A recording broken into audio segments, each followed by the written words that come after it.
গতকাল চূড়ান্ত তালিকা প্রকাশিত হয়েছে এবং যা অভিযোগ সামনে আসছে যে এসআইআর এ মতুয়াদের নাম বাদ দেওয়া হয়েছে এবং সেই অভিযোগ তুলে তার প্রতিবাদে উত্তর 24 পরগনার গাইঘাটা থানার চাঁদপাড়ায় যে ছবি আপনারা দেখতে পাচ্ছেন, রাস্তা অবরোধ করে মতুয়ারা। রাস্তার উপরে টায়ার জ্বালিয়ে বিক্ষোভ দেখানো হয়।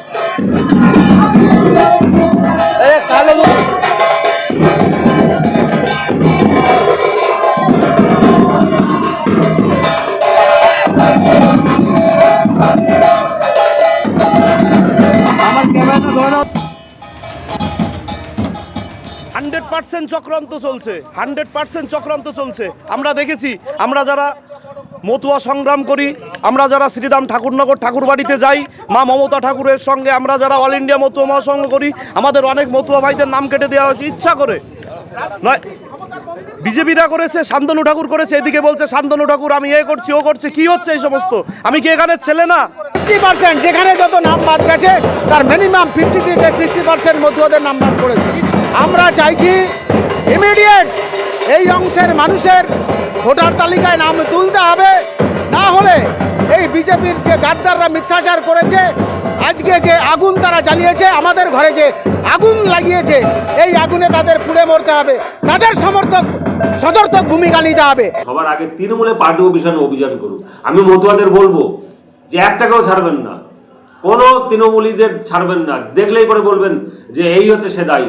ডেকে দিন এদের, প্রত্যেকটা তৃণমূলীকে ডেকে দিন, প্রত্যেকটা নেতাকে ডেকে দিন তৃণমূলের যারা, যে আপনারা প্রকাশ্য অন রেকর্ডে প্রকাশ্য সবাই আপনারা থ্রেট দিয়েছেন বিএলওদের যে যদি নাম বাদ যায়, যদি এই যায় তাহলে পরে এরকম হবে। আপনাদের থ্রেটের জন্য আপনাদেরই তারা আন্ডার টেবিলে নাম বাদ দিয়েছে এই মতুয়াদের। সব জায়গাতে তাই হয়েছে, সব জায়গাতে তাই হয়েছে। আপনি বাগদা থেকে শুরু করে গাইঘাটা, তারপরে হচ্ছে বনগাঁ দক্ষিণ, বনগাঁ উত্তর, সব জায়গাতে এই একই অবস্থা। কিন্তু এগুলো করে এই নোংরামো ছ্যাবলামো করে কোনো কাজ হবে না। ফর্ম 6 এর মধ্য দিয়ে তারা সবাই আবার ভোটাধিকার পাবে। হ্যাঁতে হ্যাঁ মেলালেই আবাদ হবে বাগান, প্রতিবাদ করলেই বাদের খাতায়। নির্বাচনের আগে ঠিক ভুলের অঙ্কে কি চলছে জনগণের মাথায়? বেকারত্ব উপরে বেকারত্ব নিয়ে বেঁচে আছে। এই অপশাসনের অবসান ঘটাতে চাই আমরা। পুলিশ তো অ্যাকচুয়ালি দলদাসে পরিণত হয়েছে। আমরা এই রেশনের চাল পাচ্ছি, ভাতা পাচ্ছি, 2 কেজি চালের খয়রাতিতে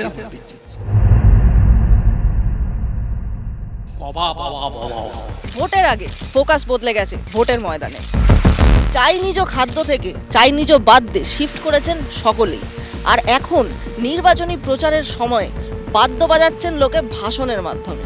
তারই মাঝে আমি হাজির বারাসাত বিধানসভা কেন্দ্রে। তাহলে চলুন শুরু করি সফর।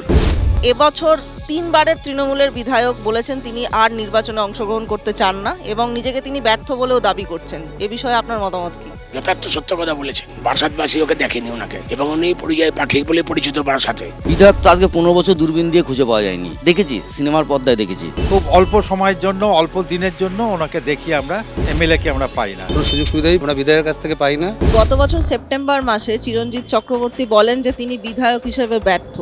এতে কি তার কথার পরিপ্রেক্ষিতে দলে কোনো প্রভাব পড়েছে, বা সাধারণ মানুষ যারা ভোটার তাদের মধ্যেও কি কোনো নেতিবাচক প্রভাব পড়তে পারে বলে আপনার মনে হয়? স্বাভাবিকভাবেই মানুষের একটা অধিক প্রত্যাশা থাকে, সেই প্রত্যাশা পূরণে হয়তো উনি ব্যর্থ, এই কথাটা বলেছেন। হয়তো এই এফেক্ট হয়তো থাকলেও থাকতে পারে।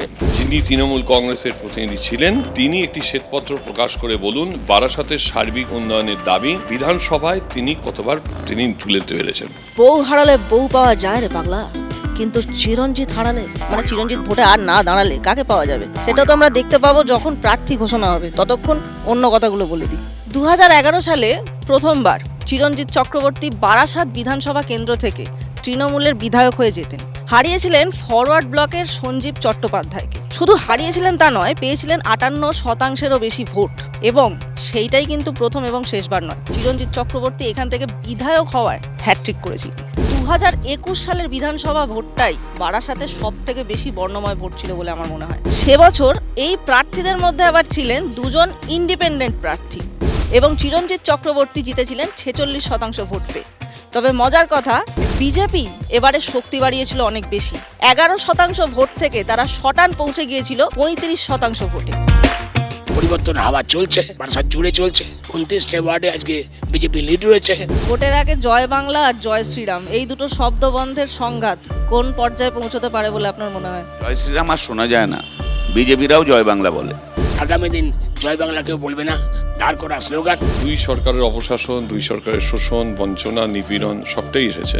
5-7 বছরের অভিজ্ঞতার মধ্যে যে মানুষের কথা বুঝেছেন, যাহা তৃণমূল তাহাই বিজেপি। প্রশাসনের কাছে গেলে আমরা সুবিচার পাই না। সিন্ডিকেটের সরকার, তোলামূলের সরকার মমতা ব্যানার্জির হাতের কন্ট্রোলের বাইরে চলে গেছে। রাস্তাঘাটের অবস্থা আমাদের এখানে এই বারাসাতে খুব একটা ভালো নয়। মেন রোডগুলো তো অবস্থা খারাপ। একটু বৃষ্টি হলেই হাঁটু সমান জল হয়ে যায় 1 ঘন্টার বৃষ্টিতে। তার কোনো পরিষ্কার সলিউশন এখনো হয়নি। আগে অনেক জল জমতো, নিচু ছিল, এবড়ো খেবড়ো, এখন সেটা একদমই নেই। অল্প বৃষ্টিতেই জল জমে যাচ্ছে, সাধারণ মানুষের অসুবিধে হচ্ছে। আমরা কোনো সুযোগ সুবিধা কিচ্ছু পাই না। হ্যাঁ, আমরা রাজ্য সরকারের যতগুলো প্রকল্প আছে মোটামুটি সবটাই সুবিধা পাই আমরা। জেলা হাসপাতাল এমনই খারাপ অবস্থা যে আমরা তো যেতেও পাই না সাধারণ মানুষ। আর হাসপাতালের ব্যবস্থা তো খুবই ভালো। এখানকার পরিষেবা খুবই নিম্নতম। হাসপাতাল আগের থেকে অনেক ডেভেলপ হয়েছে, কিন্তু চাকচিক্য হয়েছে, সুন্দর বিল্ডিং হয়েছে, নীল সাদা রং হয়েছে, তার ভিতরের পরিকাঠামো যেটা ভালো ভালো ডক্টর তার অভাব রয়েছে। ওখানে পরিষেবা ভালো না, আমরা হসপিটালে যাই না। যথেষ্ট পরিষেবা আছে এখানে, এই অবস্থা, কিন্তু চাইলেও কিছু পাই না। ধরুন গোপাল মুখার্জিকে যেভাবে পাওয়া যেত, চিরঞ্জিত চক্রবর্তীকে সেভাবে পাওয়া যায়নি। এই এফেক্ট হয়তো থাকলেও থাকতে পারে। একটা ক্ষোভ বারাসাতবাসীর মধ্যে জন্মেছে। এবার তারা সিদ্ধান্ত নিয়েছে যে না, আর নয়, অনেক হয়েছে। যাকে পাবো ভূমিপুত্র যে দলের হোক তাকে ভোট দেবো। এখানে রুটিন মাফিক নর্দমা পরিষ্কার করা, তারপরে পৌরসভা থেকে তেল দিলে তেলটা দেওয়া, তারপরে ডেঙ্গুর মেয়েরা সার্ভে করে বাড়ি বাড়ি, এগুলো দেখি সত্যি উপকার পেয়েছি, আমরা উপকার পাচ্ছি। মুখ্যমন্ত্রী হিসেবে যা প্রকল্পগুলো চালু করেছে তা অনেকগুলো, সমস্ত প্রকল্পগুলো চালু আছে বারাসাতে, তা আমরা পাই। অ্যাকচুয়ালি এই সরকারের তো আমাদের কোনো কাজ নেই, সবাই বেকার। এই আমাদের এখন যেমন বেকার ভাতা দিচ্ছে, দেবে ভবিষ্যতে আরও দেবে হয়তো।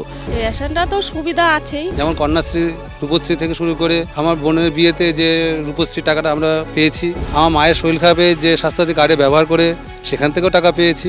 ভাতা নিয়ে আমার বাড়িতে লক্ষ্মী ভাণ্ডার টাকা নিয়ে যদি আমি ভোটটা ওখানে দিয়ে ফেলি, তাহলে আমার মনে হয় ঘরে যে ছেলেটা বেকার আছে, তাহলে সে তো আর কর্মক্ষমতা হারিয়ে ফেলবে। ভাতা যা আছে তার পক্ষে তার বিপক্ষে বলার তো বড় কথা হচ্ছে, যে কোনো কর্মক্ষমতা সম্পন্ন বেকার যুবক যুবতীর স্থায়ী চাকরির দাবি আমরা করছি। দানে দানে পে লিখা হ্যায় দান করনে ওয়ালে কা নাম। দাতা কর্ণের সময় গিয়েছে চলে, তারা দানের হিসেব মিলিয়ে নেবে ভোটের সময় এলে। উল্টো দিকে জনতাও কিন্তু বুঝিয়ে দেবে কত দানে কত চাল। আজ আমি আমার বারাসাত বিধানসভা কেন্দ্রের সফর শেষ করছি এখানে। আপনারা দেখতে থাকুন তারকার চোখে তারকা কেন্দ্র। চোখ থাকুক এবিপি আনন্দ। এবিপি আনন্দ, এগিয়ে থাকে, এগিয়ে রাখে।